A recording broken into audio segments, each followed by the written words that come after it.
pense que, en fait, ce qui m'a frappé en lisant vos ouvrages, c'est que chacun à votre manière, dans des univers qui sont tous très différents les uns des autres, il y a quand même un point commun, deux points communs, qui sont d'une part la guerre et d'autre part la haine. Donc peut-être, qui veut commencer, je pense qu'il serait bon d'expliquer chacun de présenter un petit peu vos univers et donc ces thématiques de guerre et de haine. Qui veut commencer? Gabriel Katz. Alors, est-ce qu'on m'entend? On ne m'entend pas du tout. Si? Si, je sais pas. Oui. Ça marche. De toute façon, il n'y a pas beaucoup de monde, donc a priori, vous devez entendre.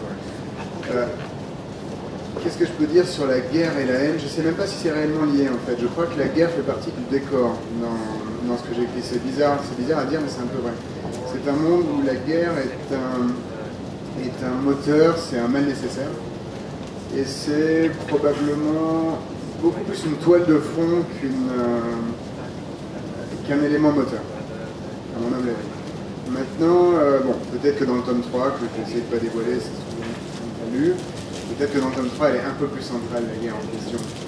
La haine, par contre, là, pour le coup, ce sont des motivations beaucoup plus personnelles, c'est des choses qui sont...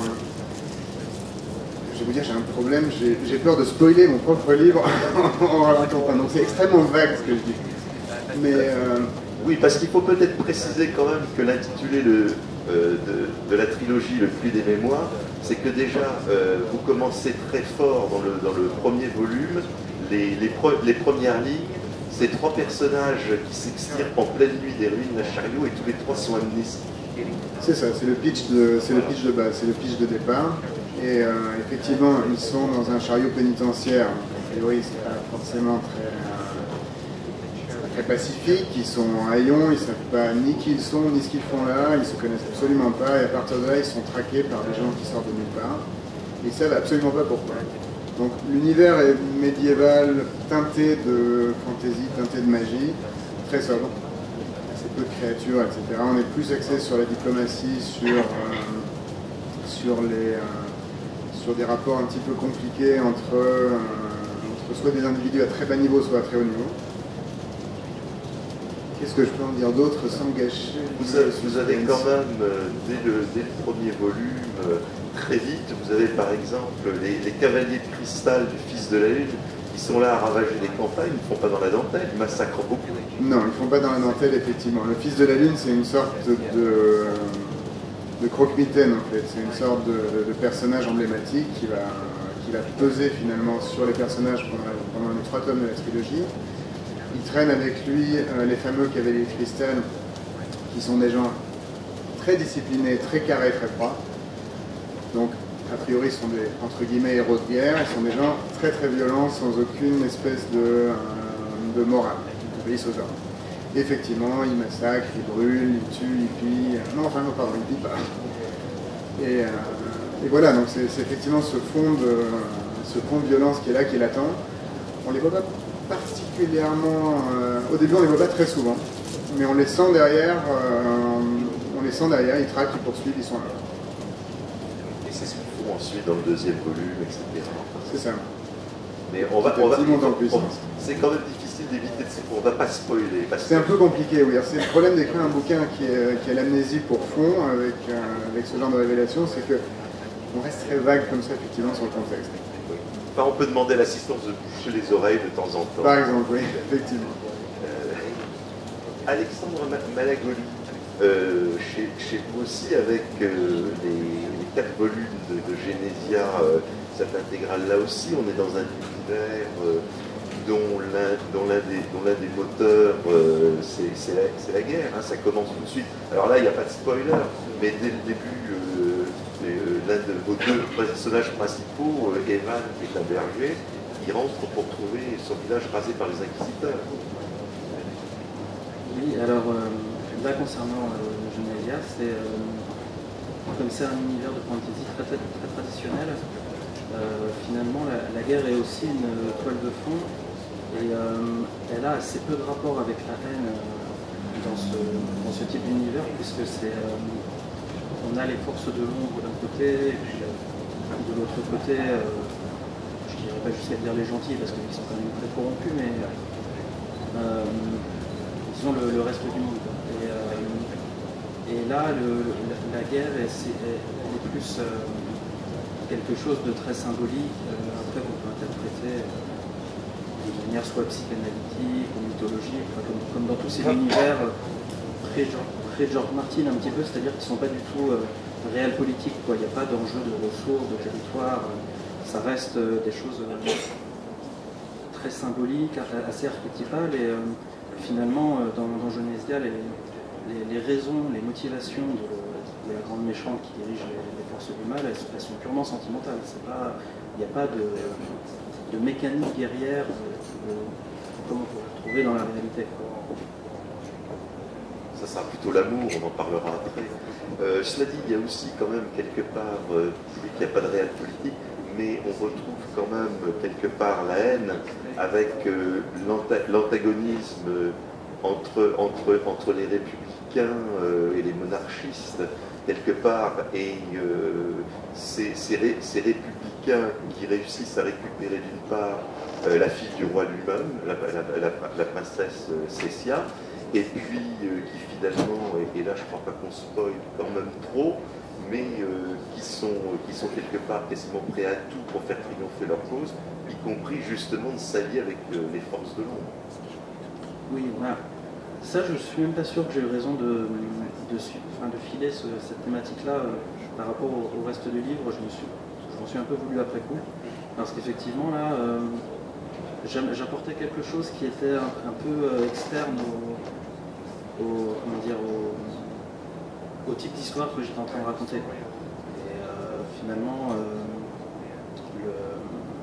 d'ailleurs, je reviens un peu sur cette histoire-là dans le dernier volume où le propre chef de la révolution est quand même très désabusé et très en fuite, poursuivi par ses propres amis qui veulent sa mort. Et je voulais revenir sur quelque chose d'un peu plus mythologique. D'accord.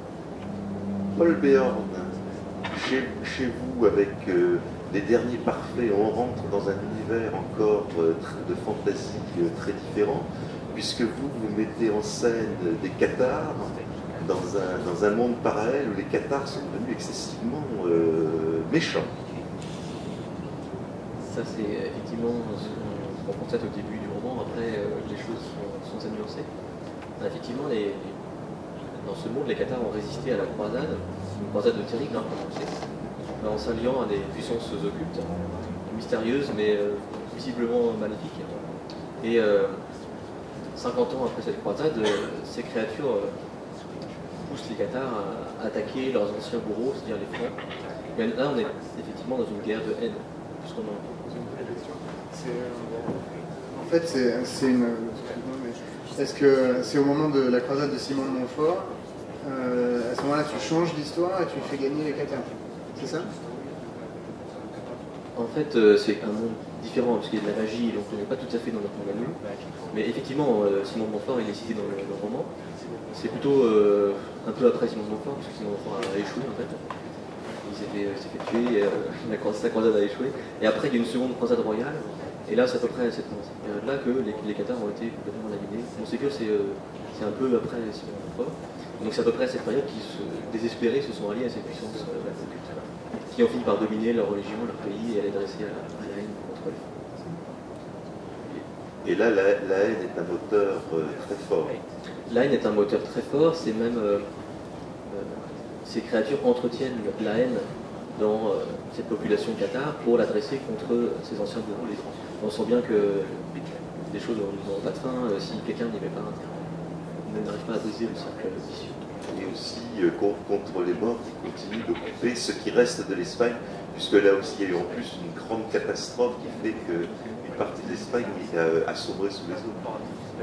Oui, parce qu'effectivement, dans ce monde, c'est à peu près comme l'autre, sauf qu'il y a un élément différent, c'est que la magie existe. Chaque personne possède une petite part de magie. Et cette magie peut s'amalgamer, et si des milliers de gens l'amalgament, ça peut donner des catastrophes terribles. Donc effectivement, l'Espagne a été coupée de la France par un nouveau bras de mer, et les morts ont survécu, ont résisté, parce qu'à cette époque-là, en principe, ils avaient quasiment disparu. Et ils sont également en guerre contre les Celtes. Oui, ce sont des guerres perpétuelles de tous les côtés. Chez Ken Scholes aussi, avec les psaumes d'Isaac, on commence dès le début, dès le premier roman, qui est Lamentation. On commence dès le début très très fort, puisque dès les premières pages, la grande cité de Winwyr, et on retrouve là le thème de la mémoire, Winwyr est la dernière cité qui est la mémoire du monde et de la culture, est anéantie. Yes, and when the series when the first ideas of the story were conceived, it was really a short story about a gypsy king and his men finding a metal man in the ruins of the world's greatest city, and the very beginnings of a mystery of who destroyed the city and why. When I expanded it out, I realized that, of course, the short story ends with him declaring war against the person, and it's not a whole big mystery. You don't have to go more than a chapter to know exactly who destroyed the city, but of course there are many layers, and we learn more throughout the 5 books. But I was experimenting with ideas like the attack on Pearl Harbor, the attack on the World Trade Center, the burning of the library at Alexandria. I was a student of history at the university, and there is a rhythm and cadence to how humans behave. And in this, we get a first taste in the first book, and then there's more, and then there's more. But we're dealing with an act of war that changes the lives of each individual. Is that so much that I need to let you translate? You do that, and then I'll get back here. Quand j'ai commencé à réfléchir à la série, la première idée en fait était le tour des textes de cette série, et c'est né autour d'une nouvelle où on a ce roi Tzigane qui découvre un homme en métal dans les ruines de la plus grande ville du monde. Et donc il y a un mystère, c'est une enquête où l'on se demande qui a donc commis ce crime. Et au fur et à mesure que ça se développe, la nouvelle se termine avec ce roi Tzigane qui déclare la guerre à celui qui est responsable de la destruction de la ville. Mais c'est pas une enquête, c'est pas un mystère énorme non plus. Dans le livre, ça fait guère plus d'un chapitre. Mais au fur et à mesure, dans le roman et dans toute la série, il y a de plus en plus de strates et de couches qui sont derrière ce mystère. Et on en découvre de plus en plus au fil des 5 livres. J'expérimentais un peu avec je réfléchissais à des événements du monde réel, comme l'attaque sur Pearl Harbor, le 11 septembre, l'incendie de la bibliothèque d'Alexandrie, etc. Et quand j'étais jeune, j'étais étudiant en histoire à l'université, et en fait on se rend compte qu'il y a une cadence, il y a un rythme au comportement des humains au fur et à mesure de l'histoire. Et donc dans le premier livre, on a un petit peu un avant-goût de ce rythme-là, et au fur et à mesure, on en a de plus en plus. Mais oui, effectivement, cette découverte de cet homme en métal dans les ruines de Winwyr se termine par une déclaration de guerre qui va changer radicalement toutes les vies des personnes impliquées. And so, in my parents' generation, everybody knew exactly what they were doing the day that John F. Kennedy was killed. In my grandparents' generation, everybody knew exactly what they were doing the day that Pearl Harbor was bombed. In my generation, in my life, it's 9/11, and these things that happen in history they're an unfortunate part of our evolution. They're unfortunate bits of humanity that we still haven't figured out how to deal with. And I wanted to explore that. One of the reasons why I put the boom right at the beginning of the book was because the exploration in if you look at the first chapter, there are 4 people who all see the same thing in very different places in their lives, and then the series progresses from there to show how their lives are shaped by war and by terror and by change, with the theme that change is the path that life takes. But I think that war costs too much, and I'm hoping that if we can explore these things in the sandbox of fiction and ask ourselves the hard questions about why hatred would motivate people to go to war. And most of the time people don't think they're being hateful. Darth Vader wasn't trying to be hateful. He wanted to hold the Republic together. People that do these horrible things think they're operating out of a deep love to save humanity. It's just bent. Then I said a few more words. Dans la génération de mes parents, tout le monde savait où il était et ce qu'il faisait quand JFK a été assassiné. Dans la génération de mes grands-parents, tout le monde savait où il était et ce qu'il faisait quand Pearl Harbor a été bombardé. Dans ma génération, tout le monde sait ce qu'il faisait et où il était au moment du 11 septembre. Tous ces événements sont malheureusement des événements malheureux, mais des parties de l'évolution humaine, et ce sont des éléments dont on n'a pas encore élucidé le sens, dont on ne sait pas encore quoi faire, et des parties de la nature humaine nous conduisent à ces événements, c'est des parties dont on n'a pas encore véritablement trouvé quoi faire. C'est la raison pour laquelle dans Lamentation j'ai vraiment mis le boom, la destruction de la cité de Winwyr au tout début du livre, c'est que je voulais ensuite explorer les ramifications et les conséquences de cet événement. Et on a 4 personnages qui sont ceux qu'on suit dans le roman, qui voient tous la même chose, c'est-à-dire cet événement. Et ils y assistent tous d'un endroit, d'une situation, et ils sont dans une situation différente. Et au fur et à mesure que la série se développe, eh bien, on voit comment leur destinée est façonnée par cet événement initial et toutes les répercussions qu'il a, comment elle est façonnée par la guerre, la terreur et le changement, et comment cela influe le chemin que leur vie va prendre.